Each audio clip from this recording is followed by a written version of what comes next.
Hello friends, I am Rakhi Singh. Study with Rakhi Singh में आपका स्वागत है। जैसा कि बताया गया था कि हम कोई भी टॉपिक पढ़ते हैं तो हम उसके ऑब्जेक्टिव क्वेश्चंस भी लगाते हैं। आज हम वर्डमाला टॉपिक के ऑब्जेक्टिव क्वेश्चंस लगा रहे हैं और जो भी स्टूडेंट आज न्यू ज्वाइन हुआ है वह डिस्क्रिप्शन में लिंक दी गई है, वहाँ से जाके वर्डमाला टॉपिक को पूरा डिटेल से पढ़ें। उसके बाद यदि उसके ऑब्जेक्टिव क्वेश्चंस लगाता है तो उसे ये क्वेश्चंस काफ़ी अच्छे से समझ में आते हैं। चलिए अब ज़्यादा टाइम ना लेते हुए हम अपने क्वेश्चन स्टार्ट करते हैं। जैसा कि हमारा पहला क्वेश्चन दिया गया है, भाषा की सबसे छोटी इकाई क्या है? ऑप्शन दिया गया है शब्द, व्यंजन, स्वर या वर्ण। अब आपने वर्णमाला टॉपिक पढ़ा होगा जिसमें बताया गया है कि भाषा की सबसे छोटी इकाई वर्ण होती है। अब इसमें एक और क्वेश्चन पूछा जाता है, लिखित भाषा की सबसे छोटी इकाई और मौखिक भाषा की सबसे छोटी इकाई।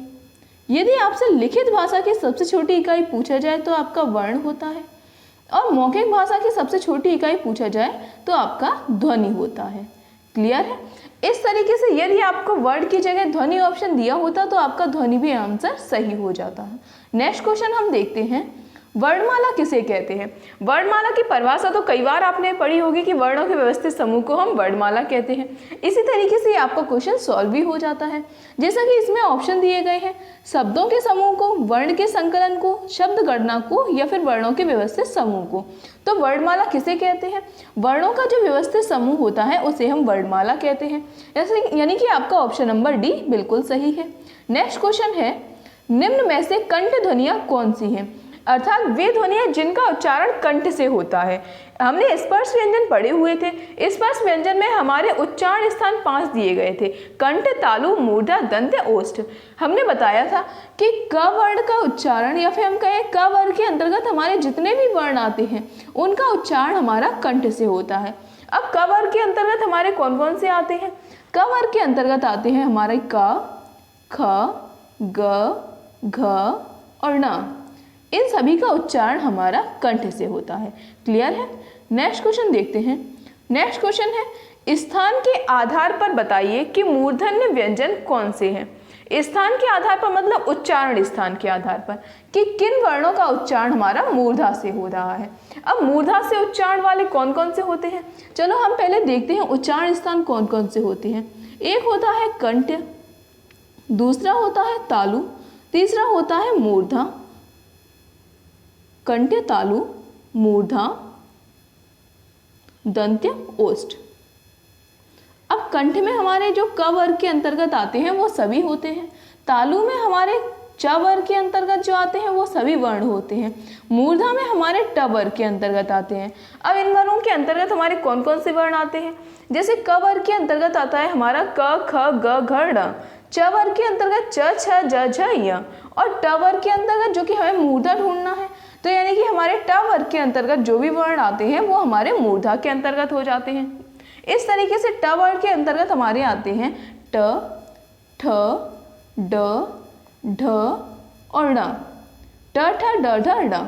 इस तरीके से हम देखते हैं कि इनमें हमारा कौन सा ऑप्शन सही है। अब इनमें यदि हम ऑप्शन देखते हैं तो हमारा ग और घ ये तो कंठ के अंतर्गत आ रहे हैं, ज, झ ये हमारा तालु के अंतर्गत आ रहा है, ट, ठ, ड, ढ, ट, ठ, ड, ढ, ण ये हमारा आता है मूर्धा के अंतर्गत। क्लियर है? इस तरीके से हमारा ऑप्शन नंबर सी बिल्कुल सही। नेक्स्ट क्वेश्चन है हमारा, निम्न में से अल्पप्राण व्यंजन या अल्पप्राण वर्ण कौन से हैं? यानी कि अब हम देखते हैं अल्पप्राण और महाप्राण क्या होते हैं। एक शब्द होता है अल्पप्राण, एक शब्द होता है महाप्राण। इन दोनों वर्णों को आपने कहीं ना कहीं सुना होगा। अल्पप्राण वर्ण वे होते हैं या फिर हम कहें वे वर्ण जिन्हें उच्चारण करने के लिए कम प्राणवायु की आवश्यकता होती है, इन्हें हम अल्पप्राण कहते हैं। और जिन व्यंजन वर्णों के उच्चारण में अधिक प्राणवायु की आवश्यकता होती है इन्हें हम महाप्राण कहते हैं। यानी कि हमारा प्रत्येक वर्ग का पहला, तीसरा और पांचवा वर्ण ये हमारे अल्पप्राण के अंतर्गत आते हैं। दूसरा और चौथा वर्ण ये हमारे महाप्राण के अंतर्गत आते हैं। अब पहला, तीसरा और पांचवें वर्ण में जैसे हम क वर्ण का उदाहरण लेते हैं तो क, ग और ङ ये हमारे अल्पप्राण के अंतर्गत आ जाएंगे।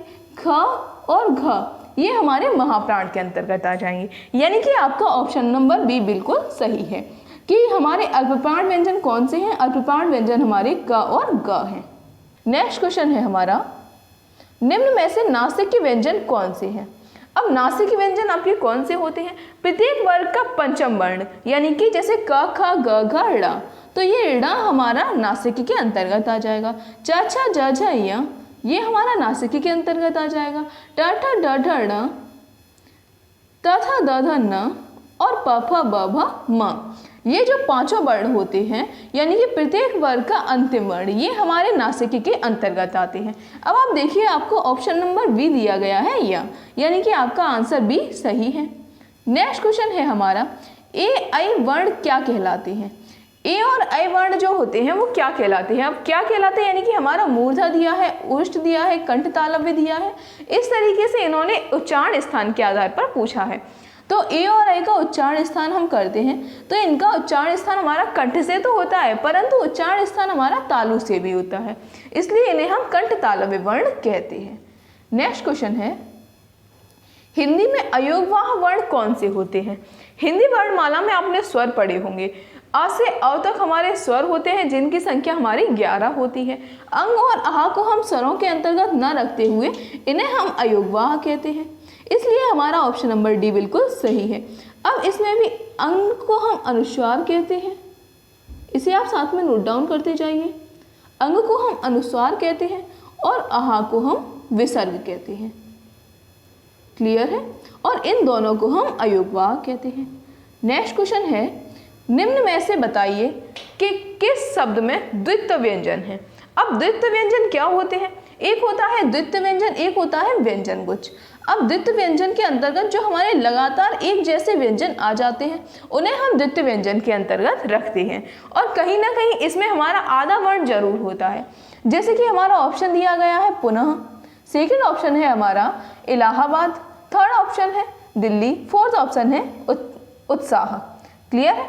अब इनमें से आप देखिए कि दो व्यंजन एक जैसे एक साथ कहाँ आए हैं, यानी कि हम देखते हैं कि हमारा ऑप्शन नंबर सी जो है दिल्ली, इसमें हमारा द छोटी ई की मात्रा प्लस आधा ला, धन फिर से ला, धन बड़ी ई की मात्रा।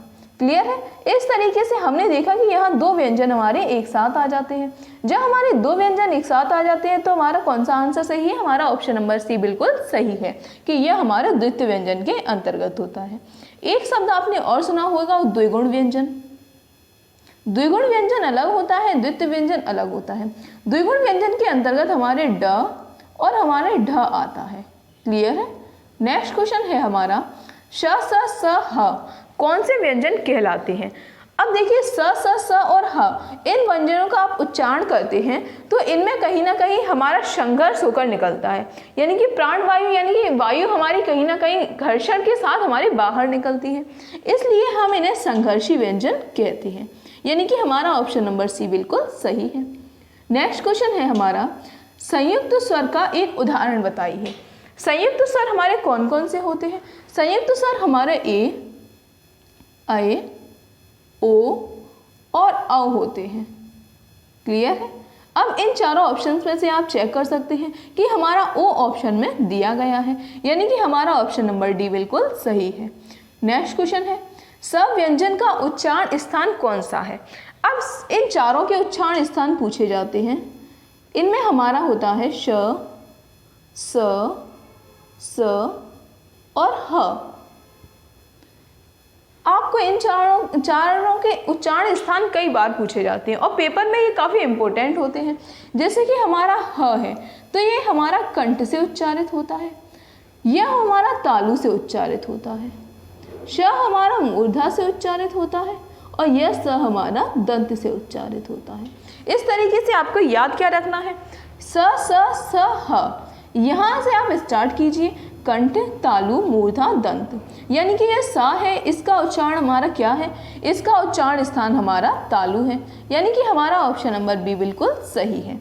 नेक्स्ट क्वेश्चन है हमारा, व वर्ण का उच्चारण स्थान क्या है? यदि आप व बोलते हैं तो आपके दांत आपके ओठों से स्पर्श करते हैं। यदि आपका उच्चारण सही होगा तो आपका हमेशा दांत ओठों से स्पर्श ही करता है। इस तरीके से हम देखते हैं कि उच्चारण स्थान भी जहाँ से हमारा वर्ण स्पर्श करता है वही हमारे उच्चारण स्थान होते हैं। यदि आप ऑप्शन देखते हैं तो कंठ, तालु, दंतोष्ठ और कंठोष्ठ, हमारा कंठ से तो उच्चारित नहीं हो रहा है, इसलिए हमारा ऑप्शन गलत है। तालु से भी हमारा उच्चारण नहीं हो रहा है, हमारा उच्चारण हो रहा है दंत और ओष्ठ के साथ, इसलिए हमारा ऑप्शन नंबर सी बिल्कुल सही है। नेक्स्ट क्वेश्चन देखते हैं हम। नेक्स्ट क्वेश्चन है हमारा, निम्न में से द्विगुण व्यंजन कौन से हैं? जैसे कि द्विगुण व्यंजन आगे पढ़ाए ही गए थे कि द्विगुण व्यंजन के अंतर्गत हमारे डा और ढा आते हैं। क्लियर है? इस तरीके से हमारा ऑप्शन नंबर बी बिल्कुल सही है। नेक्स्ट क्वेश्चन है, शब्दकोश में त्र किस वर्ण के बाद आता है? ये जो त्र है, त्र हमारा दो शब्दों से मिलकर बना है, आधा ता और र। क्लियर है? इन दोनों से मिलके हमारा त्र बनता है। जब इससे मिलके हमारा त्र बनता है, यानी कि त्र हमारा किसके बाद आएगा? हमारा त के बाद आएगा। नेक्स्ट क्वेश्चन, इसे नोट डाउन कर लीजिए। नेक्स्ट क्वेश्चन है हमारा, ढ का उच्चारण स्थान क्या है? ढ यानी कि ढ हमारा किस वर्ण के अंतर्गत आता है? ढ हमारा आता है क वर्ग के अंतर्गत, यानी कि क ख ग घ ड। तो क ख ग घ ड, इनका सभी का उच्चारण हमारा कहाँ से होता है? इन सभी का उच्चारण हमारा कंठ से होता है, इसलिए हमारा ढ का भी उच्चारण स्थान हमारा कंठ है। इस तरीके से हमारा ऑप्शन नंबर बी बिल्कुल सही है। नेक्स्ट क्वेश्चन है, निम्न व्यंजनों में से कौन सा ऊष्म व्यंजन है? ऊष्म व्यंजन कौन कौन से होते हैं? जैसा कि अभी पढ़ाया गया था कि ऊष्म व्यंजन संघर्षी व्यंजन, यानी कि हमारा जो स और ह, ये हमारे ऊष्म या संघर्षी व्यंजन के अंतर्गत आ जाते हैं, यानी कि हमारा ऑप्शन नंबर कौन सा सही है? हमारा ऑप्शन नंबर सी बिल्कुल सही है। नेक्स्ट क्वेश्चन है हमारा, क वर्ण उच्चारण की दृष्टि से कौन सा है? अब जैसा कि क के बारे में बताया गया था, ढ के बारे में भी बताया गया था कि क वर्ण उच्चारण की दृष्टि से, यानी कि हम कहें उच्चारण स्थान इसका क्या है, तो क वर्ण का उच्चारण स्थान ऑप्शन दिए गए हैं ओष्ठ, कंठ, नासिक या तालव्य। इनमें से आपका कौन सा ऑप्शन सही है? आपका ऑप्शन सही है ऑप्शन नंबर बी, यानी कि आपका सही है कंठ। इस तरीके से हमारा क्वेश्चन नंबर 18 का आंसर ऑप्शन नंबर बी बिल्कुल सही है। नेक्स्ट क्वेश्चन है हमारा, वर्ण में द्वितीय और चतुर्थ व्यंजन क्या कहलाते हैं? जैसा कि अभी बताया गया था कि पहला, तीसरा और पांचवा वर्ण ये हमारे होते हैं अल्प प्राण, दूसरा और चौथा ये होते हैं हमारे महाप्राण। इस तरीके से आपका ऑप्शन नंबर ए बिल्कुल सही है। अब हम देखते हैं अपना नेक्स्ट क्वेश्चन। नेक्स्ट क्वेश्चन है हमारा, जिन ध्वनियों के संयोग से शब्दों का निर्माण होता है उन्हें हम क्या कहते हैं? हमारे शब्दों का निर्माण किन से होता है? शब्द और पद के बारे में भी आपको बताया गया था कि हमारे शब्दों का निर्माण वर्णों से होता है। जिन सार्थक वर्णों के संयोग से हमारे शब्दों का निर्माण, जिन वर्णों से हमारे सार्थक शब्द का निर्माण होता है उसे हम शब्द के अंतर्गत रखते हैं। जिन वर्णों के योग से कोई सार्थक शब्द नहीं बनता है उसे हम शब्द नहीं कह सकते हैं। क्लियर है? इस तरीके से हमारा ऑप्शन नंबर डी बिल्कुल सही है। अब नेक्स्ट क्वेश्चन है हमारा, ए और ऐ का उच्चारण स्थान क्या है? जैसा कि इसका एक क्वेश्चन पहले भी आ चुका है। ए और ऐ का उच्चारण स्थान किस तरीके से हम देखते हैं? जहां हमारा उच्चारण स्थान होता है, उच्चारण स्थान की बात कहीं ना कहीं हमारे स्पर्श व्यंजन या फिर हम कहें कि स्वरों के अंतर्गत हमारे जो भी वर्ण जहां से स्पर्श होकर उच्चारित होते हैं वही उनका उच्चारण स्थान होता है। इस तरीके से ए और ऐ का उच्चारण स्थान हमारा कंठ और तालु होता है, क्योंकि यदि हम ए और ऐ का उच्चारण करते हैं तो ये कहीं ना कहीं कंठ और तालु से स्पर्श होते हैं। नेक्स्ट क्वेश्चन है, स्वरों की संख्या कितनी मानी गई है? जैसा कि आपने हिंदी वर्णमाला को पढ़ा होगा कि हिंदी वर्णमाला में आपने 13 स्वर ही पढ़े होंगे, 11 स्वर ही पढ़े होंगे, परंतु सही स्वरों की संख्या हमारी 11 है। यदि आपसे पूछा जाए कुल स्वरों की संख्या कितनी है तब हम 13 लगा सकते हैं। वैसे हमारा ऑप्शन नंबर सी बिल्कुल सही है, स्वरों की संख्या हमारी 11 होती है। नेक्स्ट क्वेश्चन है, हिंदी मानक वर्णमाला में कुल कितने वर्ण हैं? हिंदी मानक वर्णमाला में वर्णों की संख्या कितनी होती है? तो मानक वर्णमाला में वर्णों की संख्या हमारी 52 होती है, यानी कि आपका ऑप्शन नंबर सी बिल्कुल सही है। नेक्स्ट क्वेश्चन है हमारा, अंतस्थ व्यंजन कौन से हैं? अंतस्थ व्यंजन कौन कौन से होते हैं? अंतस्थ व्यंजन के अंतर्गत हमारे य, र, ल और व आते हैं। इस तरीके से अंतस्थ व्यंजनों की संख्या पूछी गई है, तो अंतस्थ व्यंजनों की संख्या हमारी 4 होती है, य, र, ल और व। इसे आप साथ में नोट डाउन करते जाइए। नेक्स्ट क्वेश्चन है, हिंदी वर्णमाला को कितने भागों में विभाजित किया गया है? यदि आप वर्णमाला पढ़ते हैं तो इसमें आप क्या पढ़ते हैं? उसमें आप या तो स्वर पढ़ते हैं या आप व्यंजन पढ़ते हैं। इस तरीके से हिंदी वर्णमाला को कितने भागों में विभाजित किया गया है? इसे हम 2 भागों में विभाजित करते हैं। नेक्स्ट क्वेश्चन है, ड, न, ण, न और म उच्चारण का उच्चारण स्थान क्या है? ण, य, ण, न, म। इन सभी के उच्चारण स्थान अभी बताए गए थे कि इनको हम नासिक के व्यंजन कहते हैं, इसलिए इनका उच्चारण स्थान हमारा नासिक से होता है। नेक्स्ट क्वेश्चन देखते हैं हम। नेक्स्ट क्वेश्चन है, हिंदी वर्णमाला में स्पर्श व्यंजनों की संख्या कितनी है? स्पर्श व्यंजन आपको पढ़ाए गए थे। प्रत्येक वर्ग में हमारे 5 वर्ण होते हैं। इन सभी वर्णों को हम स्पर्श व्यंजन के अंतर्गत रखते हैं। ये हमारे क से मा तक होते हैं। अब इनकी संख्या कितनी होती है? क से मा तक हमारे 5 वर्ण होते हैं, 5 वर्ग होते हैं। प्रत्येक वर्ग में हमारे 5 वर्ण होते हैं। इस तरीके से स्पर्श व्यंजनों की संख्या हमारी 25 होती है। नेक्स्ट क्वेश्चन देखते हैं। 6 वर्ण है। अब छ, त्र, ज्ञ और श्री, यह हमारे कौन कौन से वर्ण होते हैं? जैसे कि आप नोट डाउन करते जाइए, छ, त्र, ज्ञ और श्री। ये हमारे सभी वर्ण जो आते हैं वे सभी वर्ण हमारे, एक तो हमारे व्यंजन ही दिए गए हैं ये, और व्यंजन में भी कौन से व्यंजन हैं? ये हमारे संयुक्त व्यंजन हैं। क्लियर है? नेक्स्ट क्वेश्चन देखते हैं। नेक्स्ट क्वेश्चन है हमारा, क, ग, ज और फ ध्वनियाँ किसकी हैं? ये हम जो क, ग, ज और फ ध्वनियाँ पढ़ते हैं ये हमारी अरबी फारसी के अंतर्गत आती हैं और इनके नीचे जो है बिंदी लगी होती है, इसे हम नुक्ता कहते हैं। यानी कि आपका ऑप्शन नंबर बी बिल्कुल सही है। नेक्स्ट क्वेश्चन देखते हैं। नेक्स्ट क्वेश्चन है हमारा, प्रयत्न के आधार पर ल किस प्रकार की ध्वनि है?